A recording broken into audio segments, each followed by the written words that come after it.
celebrate MassCann moment and as it's elected today is International moment. But where it is crucial and urgent is as a woman and as a parent. Every day in Massachusetts, in the United States, and around the world, we are being persecuted for marijuana use. It is part of my own truth. My daughter Liberty was born in August 2010. That's why I wasn't at the Freedom Rally last year. I was under investigation by Child Protective Services, known as the Department of Children and Families, or DCF in this state, for potential abuse and neglect solely and completely for my use of medical marijuana while pregnant. Despite my honesty with all my prenatal caregivers, as with all my medical professionals in the past, and in some cases their agreement with my use of medical marijuana, including an obstetrician, and in most, their acceptance and understanding, I was told in advance I would have a mandated report made against me. Any woman who uses marijuana and has a baby in a hospital will be faced with a mandated report being made against her. As a parent, do you practice harm reduction and honest discussion about cannabis with your kids, using yourself as an example? What happens if they share that information in class when faced with factual and incorrect information about cannabis and its use? Mandated report. What happens if a teacher or coach finds out you as a parent use marijuana, even if they have no actual concern about it? Mandated report. Mandated report for potential neglect and abuse solely on the basis of marijuana use. I've read my mandated report. In it is quoted a badly done study which was provably discredited years ago, as well as other choice quotes from doctors funded wholly by the National Institute on Drug Abuse. Dr. Melanie Dreher did the only controlled and longitudinal study about marijuana use during pregnancy. She found that there was no difference in children born to mothers who used cannabis during pregnancy and those who did not, except that the children whose mothers smoked were slightly smarter and a bit more well-adjusted than those who didn't.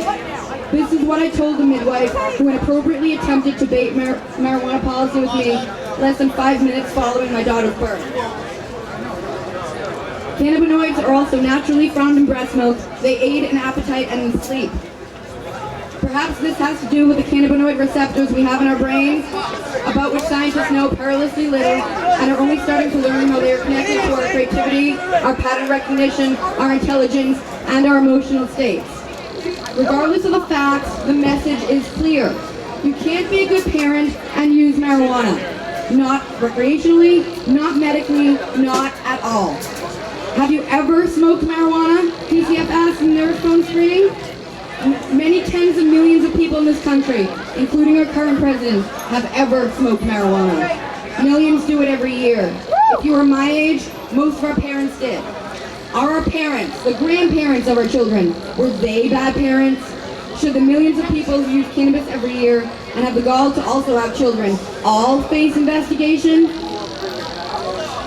DCF felt that one question gave them the basis to initiate an investigation, come to my home, and cause substantial fear and worry during the uber important bonding time between mother and baby of the first 2 weeks of life. Of course, they found nothing wrong with my daughter. They found no concern with me as a mother. That's because the only thing I allegedly did wrong was to use marijuana while pregnant. I'm still grateful to be in Massachusetts. If I was in some other states or other countries, I would have lost my daughter. Perhaps I would be in jail. Women in this country and worldwide are being increasingly criminalized for their medicine, for minor infractions, for crimes that shouldn't be crimes at all, for being in the wrong place, at the wrong time, with the wrong man. But what else can being a woman and a medical or recreational user of cannabis impact? Have you been a victim of domestic violence? Do you need services? No. Do you need a shelter of any kind? No.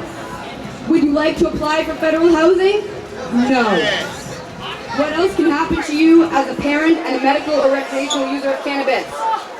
Are you involved in a custody battle? What happens if you were to need DCF for something more serious then? Will you be able to control your own exposure for marijuana within the context of the legal system and judges' personal opinions on your cannabis use?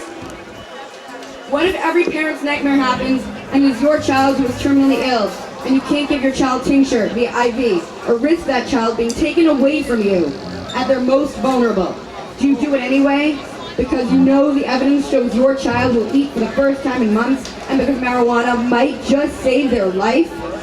All because cannabis is both medically and recreationally illegal in the state of Massachusetts.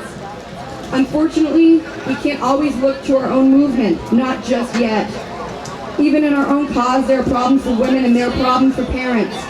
We have conferences and events at which there is no daycare provision made for the parents who work at them. Some of our organizations and businesses are old boys networks with both purposeful and accidental misogyny. It's a turnoff to women of all ages, and it is a turnoff to the men who stand beside them. But times are changing. The election of 6 women to the MassCann board this past March to make up fully 50% of the board instead of 0 women was a first in the country. The Normal Women's Alliance and Safer's Women's Marijuana Movement are both changing the tone of the debate to include women's voices, and they are doing a fabulous job. It is obvious the old men are scared. They are scared in the cause we share, but most of all, they are scared in our governments, in our businesses, and in all the halls of power who have self-interest in keeping cannabis illegal. It is time to come out. Therefore, I'm starting an art project to show that there are men and women, parents, professionals, grandparents, retirees, teachers, nurses, business people, and neighbors who imbibe marijuana and are productive members of society. It is time to come out of the cannabiscloset.com. These are our children. These are our bodies. This is our medicine. This is our choice. This is our time. Women, mothers, grandmothers, sisters, daughters, fathers, grandfathers, brothers, and sons beside us. We ended prohibition once. Let's do it again. Thank you. You can find me on my Facebook page at facebook.com/SaraCon. Now, Madelon.